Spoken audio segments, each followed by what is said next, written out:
Gemara and cover some ground, but every now and then something piques my interest that makes me want to look at one of the Mefarshim. And so we're going to look at the Ben Yoyada, which is the Ben Ish Chai's commentary on Agadah. The Ben Ish Chai was the chief rabbi of Baghdad in the early 20th century, late 19th century, early 20th century.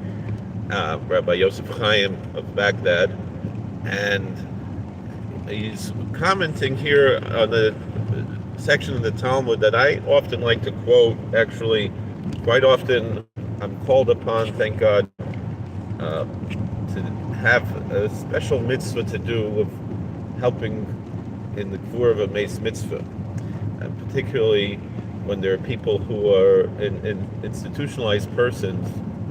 And quite often, the only ones who come to the levaya, the funeral, are people who have taken care of these people. And I find myself often quoting this elsewhere in Chazal. The same Talmudic dictum is quoted, actually in reference to the last verse in Ecclesiastes chapter 3. So it's generally a segue that I use, meaning everyone knows Ecclesiastes 3 begins with, Eis Leletus, Eis Lamos. People know it particularly because of the folk song that was popular in the 1960s, different versions of it. I personally like the one that the Seekers used. Their tune was a little bit different. Of course, the more famous one would be from the Birds. It was ich gedenk nicht, wer es gewesen. It wasn't the guy. He lived here in the Hudson Valley. I mean, I'm in Pennsylvania now, but I don't remember his name right now. There's a video on YouTube where another folk singer, I don't remember her name, she was singing. Anyway, the Man of Shach, that chapter, which of course is prescient now because we were in Eis Milchama in a time of war, and we look forward to a time of peace.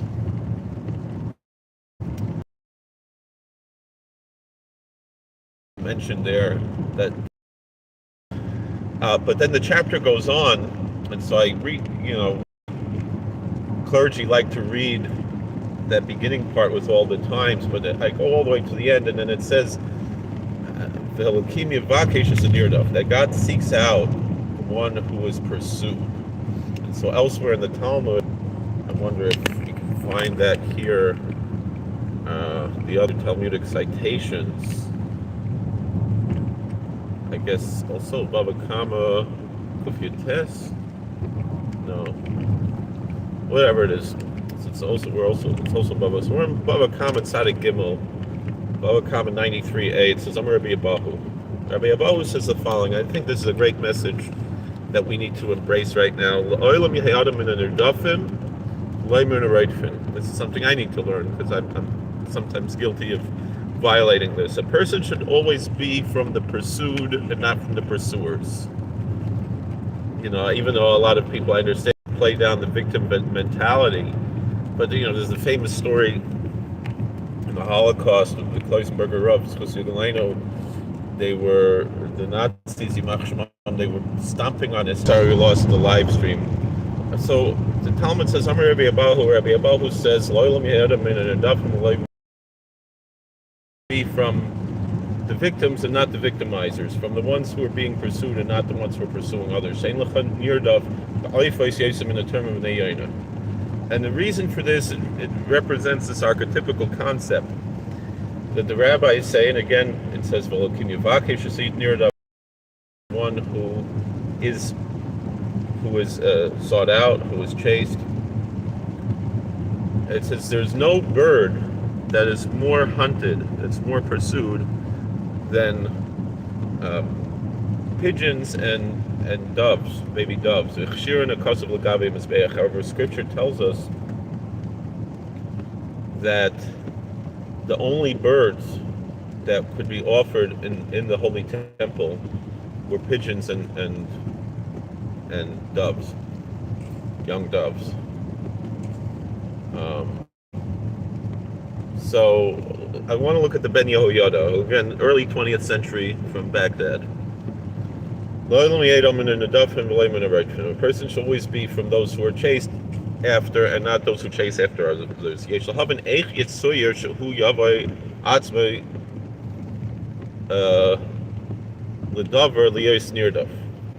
First, how do you get to this point? Like, is that a goal to be a victim? Like, it seems like a strange thing to say. Like, that's not really in your control anyway.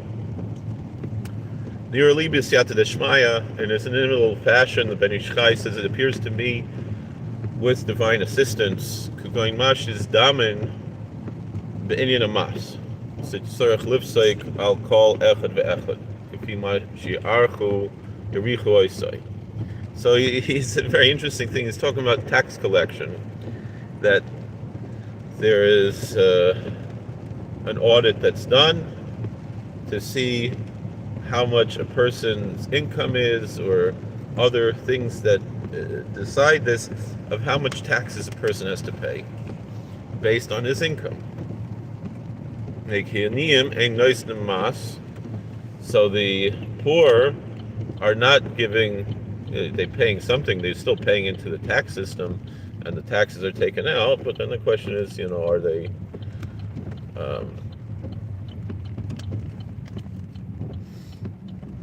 in the end, they get a refund or whatever it is, right? But still they pay, other taxes, sales tax and so forth, and and their rent goes to pay the property tax and so forth. But they're not paying as much in taxes. The tax bracket is smaller depending on how much you make, right? So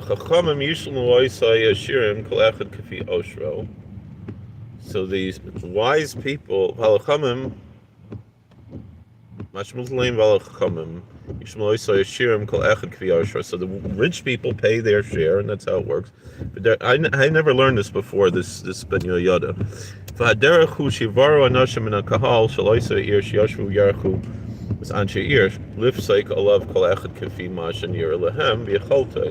So then you have to have people who are tax experts to figure out how much does each person owe, what's the fair share for everyone to pitch in according to his means.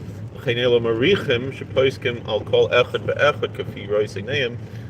therefore the ones who make, the accountants who figure this out according to what they see, so the accountants and the tax collectors, those are the ones who are pursuing others.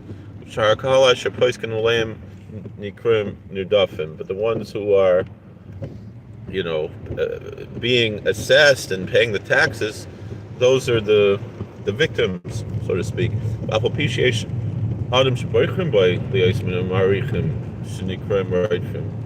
Now, some people, that's just their job. They that's what they're chosen. That's their livelihood, is to be IRS agents. So. But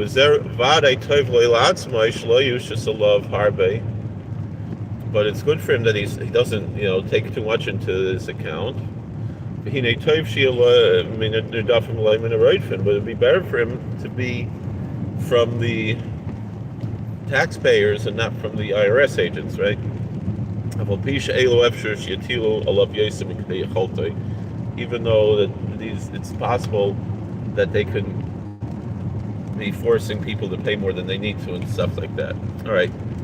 I don't know why I felt inspired to teach this, but that's it. So thank you for watching. God bless. Please like, share, subscribe, comment.